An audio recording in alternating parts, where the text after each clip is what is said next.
Assalamualaikum warahmatullahi wabarakatuh.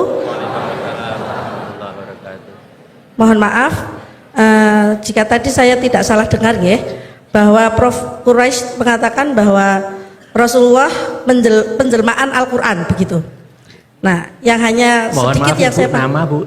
Nama saya Lis dari Magelang. Oke, Lis, ya, Lis, ya. ya. Nah, yang sedikit saya pahami, hanya sedikit saja, yaitu kalau Al-Quran itu kan kalamullah ya.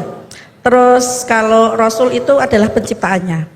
Nah, apakah penjelmaan ini dikatakan sepenuhnya atau mutlak, atau sebagian saja, atau yang seperti apa penjelmaannya ini? Nah, itu saja yang ingin saya tanyakan. Mohon maaf sebelumnya. Jazakallah khairan katsiran. Assalamualaikum warahmatullahi wabarakatuh. Waalaikumsalam warahmatullahi wabarakatuh. Selanjutnya terkait dengan Rasul sebagai penjelmaan Al-Quran ya. Satu hal dulu yang kita perlu sadari, bahwa Al-Quran itu bisa mengandung banyak penafsiran.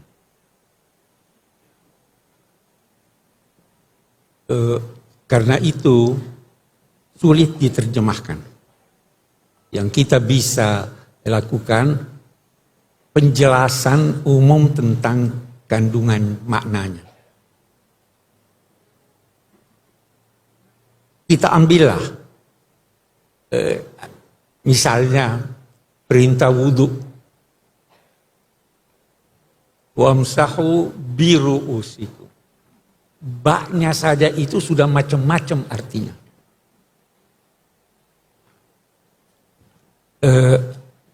Demikian juga yang lain. La yamassuhu illal mutahharun, banyak pendapat.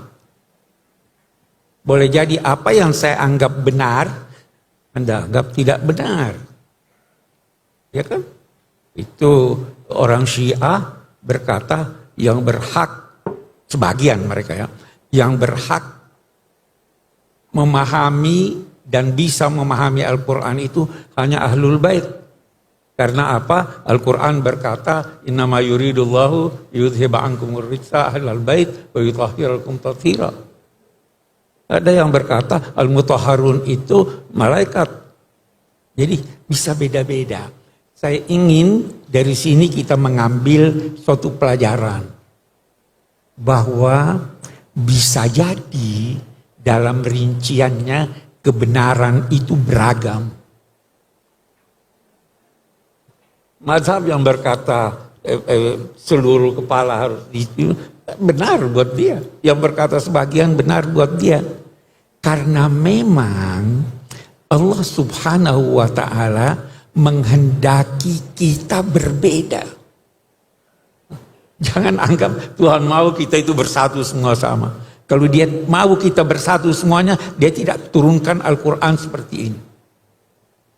Dia tidak jadikan Nabi itu seringkali berkata, kamu benar, kamu benar, kamu benar. Ini prinsip yang harus kita pegang. Sehingga kita bisa rukun, oh Anda juga benar. Sama itu contoh populer, gajah itu bagaimana? Yang pegang belalainya, dia bilang, semuanya bisa benar. Itu satu. Seperti halnya, yang masuk ilmu. Itu saya kira pertanyaan pertama sudah terjawab, ya. Syifa.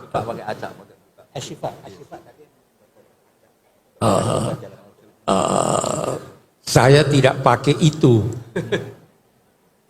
Ada orang mungkin berkesan begitu, tapi itu di Sulawesi Selatan, saya tidak tahu di Jawa.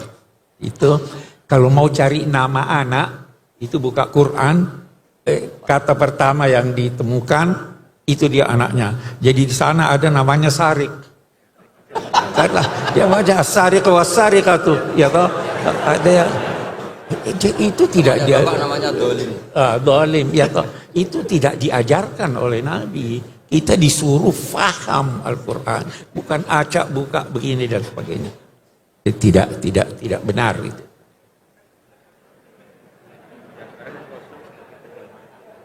Penjelmaan. Oh iya. Saya kira kembali seperti tadi. kita ingin fahami Al-Quran, lalu kita wujudkan pemahaman itu dalam kegiatan kita sehari-hari. Itu namanya kita menjelmakan. Nah, dan karena kembali lagi, karena pemahaman bisa beda-beda, maka toleransilah orang yang berbeda. Kita bisa bicara banyak soal ini, tapi saya akan ambil secara singkat. Kita di Indonesia, kita beda-beda kan? Tapi ada yang mempersatukan kita. Lebih-lebih umat Islam, ada yang mempersatukan. Yang mempersatukan kita di Indonesia itu ketuhanan yang Maha Esa. Ya kan? Semua kita. Yang mempersatukan umat Islam itu tauhid. Kemarin saya ada hadir satu diskusi, ada yang berkata begini Gus Baha, yang tidak sholat itu kafir. Saya tanya dia, bagaimana caranya orang masuk Islam? Dia bilang 2 kalimat syahadat.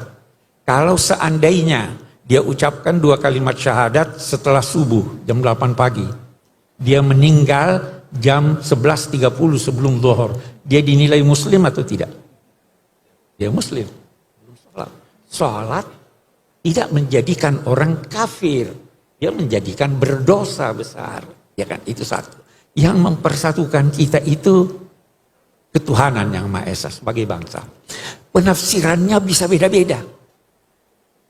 Jangankan antara Muslim dan Kristen, antara Muslim aja penafsiran ketuhanan yang Maha Esa itu sudah beda.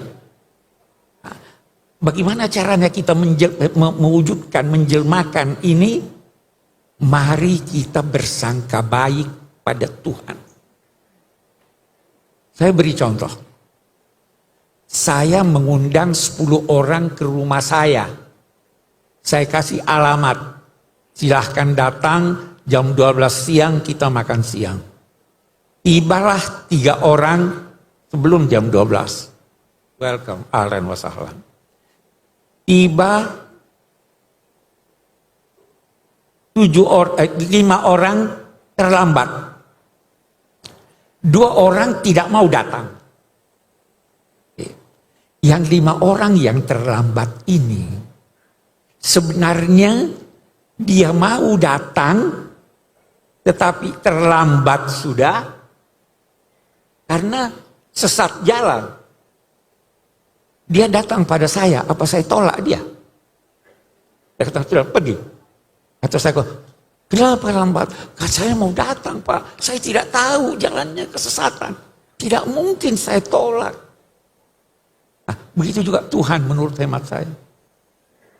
Kita, antara sama Muslim, boleh jadi kita salah jalan tuh. Orang Kristen juga, kita nilai salah jalan. Dia nilai kita salah jalan. Oke deh, tidak usah bertengkar. Kita nanti, Tuhan lebih tahu dari kita. Tuhan maha baik. Dia bisa memaafkan orang yang bersalah. Apalagi orang yang mau pergi tapi salah jalan. Itu titik temu kita. Itu salah satu bentuk dari penjelmaan kalimat tauhid itu. Lalu Anda mau bertengkar Mu'tazilah dengan ini punya sifat atau tidak sifat, banyak sekali. Bisa salah, tapi Tuhan maha pengasih, maha penyayang. Jadi penjelmaannya seperti itu. Selama itu dimungkinkan oleh kata Al-Quran, oleh ayat Al-Quran, kita terima aja walaupun kita beda pendapat. Sebab kalau tidak, bertengkar tidak ada habisnya. Saya kira itu menyangkut penjelmaan.